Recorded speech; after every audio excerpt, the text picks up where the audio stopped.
Salut! Coucou! Bienvenue dans ce deuxième épisode, c'est parti pour la Slovénie!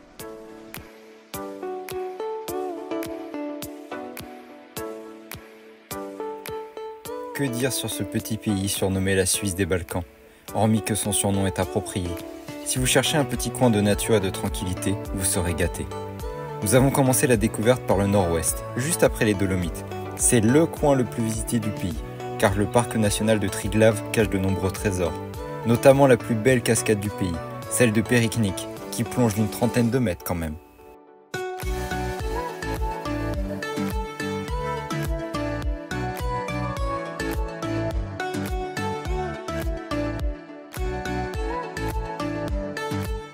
Si vous souhaitez passer en dessous comme nous, on vous conseille vraiment de prendre un imperméable, à moins que vous souhaitiez prendre une douche.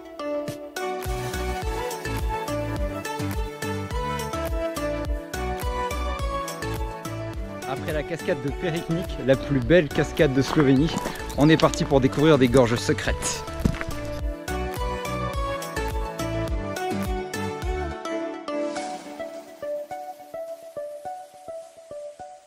Moins connues et pourtant vraiment surprenamment belles, vous aurez les cascades de Spodny, à peine à 20 minutes en voiture et une petite heure de marche. Ce serait dommage de les rater, non?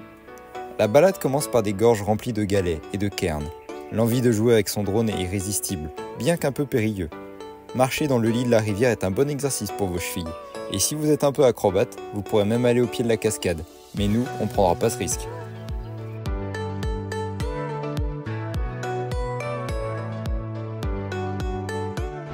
Salut! Nous voilà maintenant au-dessus de la rivière Socha, connue pour sa couleur et son eau glaciale. Mais bon, ça vaut vraiment le coup d'œil. Hop, bien sûr au-dessus d'un pont de singe, sinon c'est pas marrant.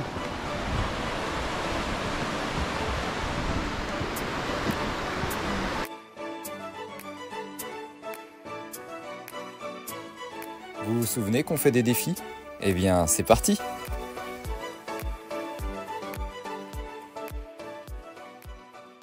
Salut la team! C'est l'heure du premier défi de Slovénie et on commence pas n'importe comment. Déjà, on découvre le lac de Bled, qui est juste magnifique. Mais en plus, je vais tenter de faire du paddle pour la première fois. Alors là, je fais peut-être le malin en short et birk, mais croyez-moi, j'étais le seul à m'aventurer dans l'eau. Pour la petite histoire, le stand-up paddle est techniquement plus ancien que le surf moderne, car les rois polynésiens en faisaient déjà. Et c'est en 1940 que ça a commencé à se démocratiser, à Hawaï, forcément. Coasto est une marque française, créée en 2017, et cherche à être à la pointe de la technologie et du confort. Ils font des stand-up paddle pour tous les goûts, mais pas que. On vous invite vraiment à aller y jeter un œil avant cet été. Ce défi, nous l'avons réalisé dans le cadre de notre projet de sensibilisation sur la sclérose en plaques. Alors si toi aussi tu souhaites nous soutenir dans cette cause, viens faire un don sur notre cagnotte. L'intégralité est reversée à la fondation Arcep et c'est défiscalisable. Première fois en paddle, au lac de Bled, il y a pire comme cadre. Bon, j'espère que pour cette première fois vous me validerez le défi, je suis pas encore tombé à l'eau. Et ça va vraiment vite par contre le paddle, je suis vraiment impressionné. Donc franchement le paddle Coasto, très bien.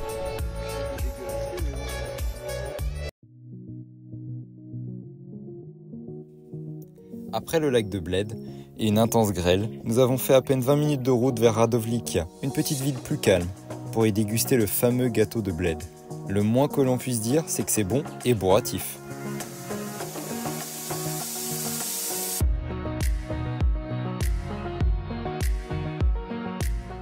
La Slovénie, c'est aussi et surtout des coins mignons à perte de vue. Chaque vallée semble détenir un bijou.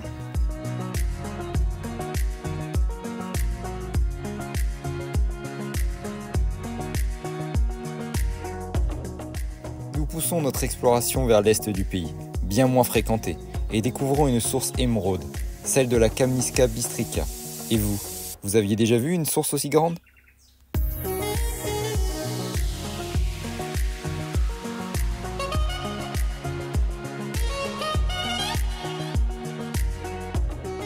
On profite du mauvais temps pour explorer les alentours et se préparer pour la suite du voyage.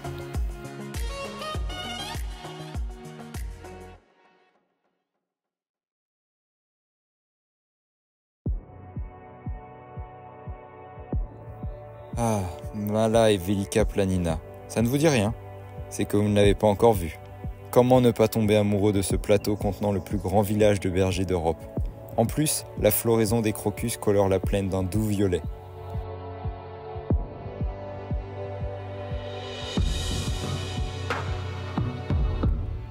Ce village fut détruit pendant la Seconde Guerre mondiale, mais heureusement, ils l'ont reconstruit à l'identique afin de préserver la culture ancestrale.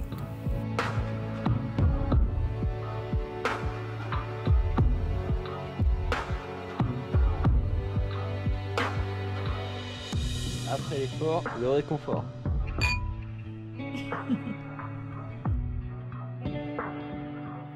Si vous souhaitez découvrir des plats locaux et ancestraux à petit prix, vous n'aurez que l'embarras du choix.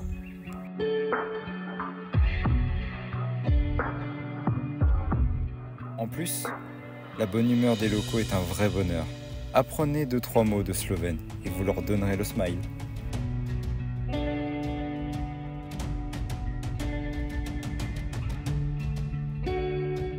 Franchement, on vous recommande chaudement de faire Velika Planina et Mala Planina. C'est juste très très beau. En plus, il y a la floraison là. En avril. Et franchement, regardez-moi cette vue.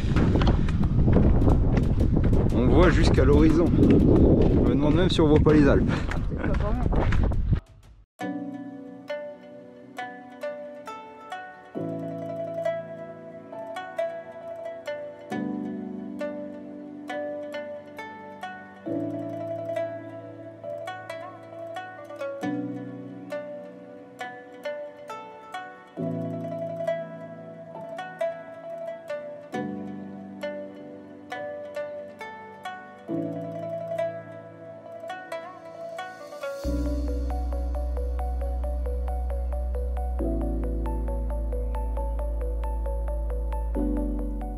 Encore plus à l'aise, mon capitaine.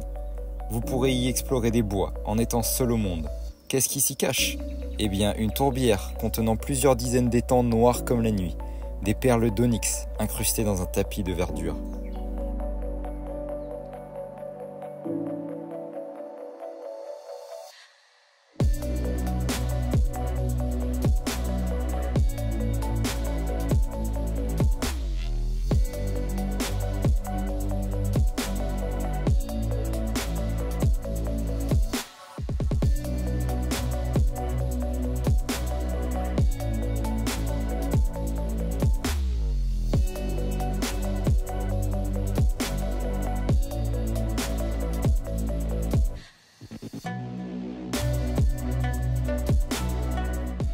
Salut! Coucou. Après avoir troqué nos chaussures de randonnée, nous voici à parcourir le fameux Treetop Walk en Slovénie. C'est un petit parcours sur la cime des arbres. On va monter à 37 mètres de haut et on va voir un peu le paysage que ça nous donne.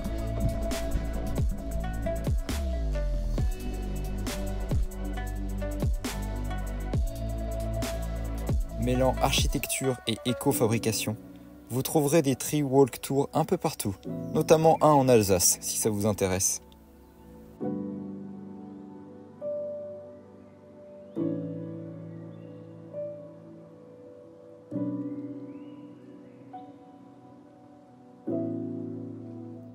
On finit l'est du pays par la plus vieille ville du pays.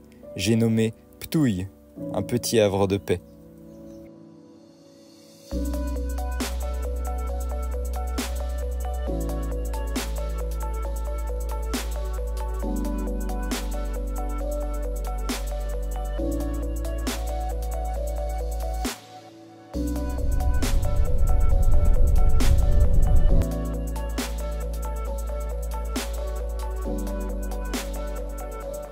La chaleur se faisant sentir, on prend notre 4x4 préféré et on grimpe, toujours plus haut, direction un petit monastère perché au-dessus de la vallée. On aperçoit même la mer d'ici, c'est fou.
On prend le temps face à un coucher de soleil flamboyant et on récupère des forces pour le prochain défi.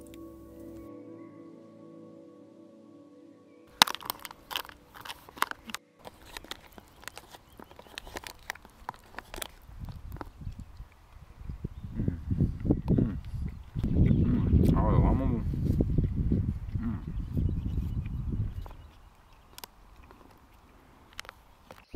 Pourquoi tu mets autant de couches là? Je sais même pas pourquoi, il va faire soi-disant froid dans leur grotte là. Et là j'ai 6 couches. J'ai jamais mis autant. Salut la team! C'est l'heure du deuxième défi de Slovénie. Et oui, vous ne rêvez pas, on va faire de la spéléologie, mais pas n'importe laquelle. Ici, dans la Krishna Cave, nous allons parcourir 13 lacs souterrains, tantôt à pied, tantôt en bateau, tout en apprenant plus sur ce milieu. En plus, c'est l'une des grottes les mieux préservées au monde. Au maximum, 1000 personnes peuvent venir faire ce tour par an, soit 4 par jour, et encore, quand les conditions sont favorables. Le parcours est un petit challenge en soi, non pas par sa difficulté physique, bien qu'un peu d'acrobatie sera nécessaire, mais c'est surtout par la précision de chacun de nos gestes. Ici, pas question d'arracher un stalactite par mégarde ou d'écraser un sol trop mou, qui gardera notre marque pour des centaines d'années. Dans cette grotte, il fait 8 degrés quasiment toute l'année, ce qui explique pourquoi on ressemble à des bonhommes Michelin. Et comme vous vous en rappelez, pour les personnes atteintes de la CEP, le froid est bénéfique pour les transmissions nerveuses. Les troubles de la vision sont aussi un autre symptôme, vision floue ou autre. Mais ici, on a poussé le délire un peu trop loin. On n'y voyait presque pas à 20 mètres, et à des moments, on coupait tout pour mettre nos autres sens en alerte. Une fois la lumière revenue, il est temps d'en prendre plein les yeux, et d'admirer les formations que la terre et l'eau ont formées en des centaines de milliers d'années. Si tu souhaites nous soutenir, n'hésite pas à partager cette vidéo et à faire un tour sur notre cagnotte pour la fondation ARCEP. A très vite!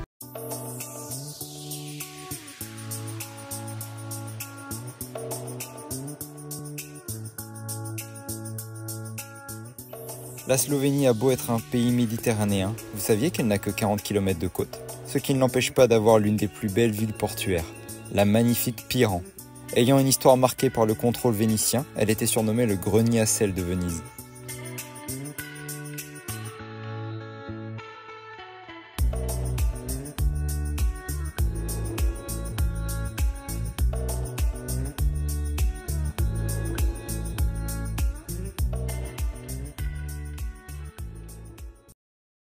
Quelle connerie tu m'emmènes toi. Salut la team, c'est l'heure du dernier défi de Slovénie. Et aujourd'hui, on va rencontrer du monde. Ouais, 50 000 abeilles, et elles nous accueillent en fanfare.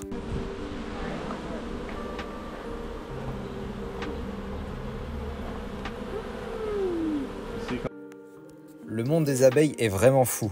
Loin d'être dangereux, sauf si on est allergique bien sûr, la peur de se faire piquer s'est vite envolée. C'est fou la quantité de choses que l'on produit avec elles. Bien sûr, le miel, mais aussi la gelée royale, la cire, la propolis, c'est de la résine transformée, le pollen aux propriétés étonnantes et le venin, mais aussi l'air des ruches, vous le saviez? Une thérapie alternative encore mal étudiée consiste à inhaler l'air chargé en arômes de miel, d'huile essentielle et surtout de propolis, une sorte d'antibiotique naturel. Ça se pratique déjà en Autriche, Allemagne et Belgique par exemple. Ça serait bénéfique pour l'asthme, les migraines et le stress. Dormir à côté des ruches était hyper relaxant. Leur bourdonnement est comme un bruit blanc et ce sont des chauffages naturels.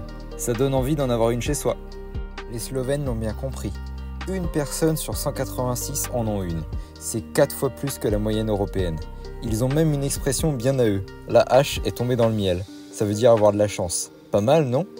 Ici, vous ne pouvez pas les rater, tant elles sont colorées et omniprésentes. Une vraie culture.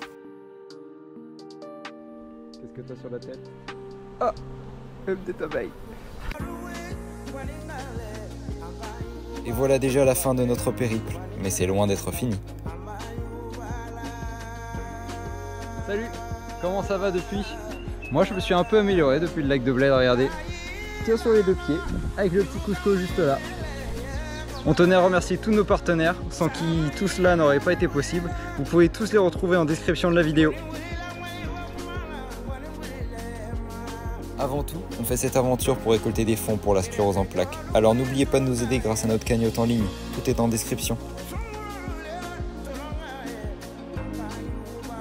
Merci encore à nos partenaires Titronic, Nalaya, 900 Care, Coasto, Chapka, Voyage Adventure Food, la Sudiste Atelier, la Coutellerie Morta, Minus Édition, Smooth Jellyfish, les Éditions de l'Homme, First Travel et Med Ellenben.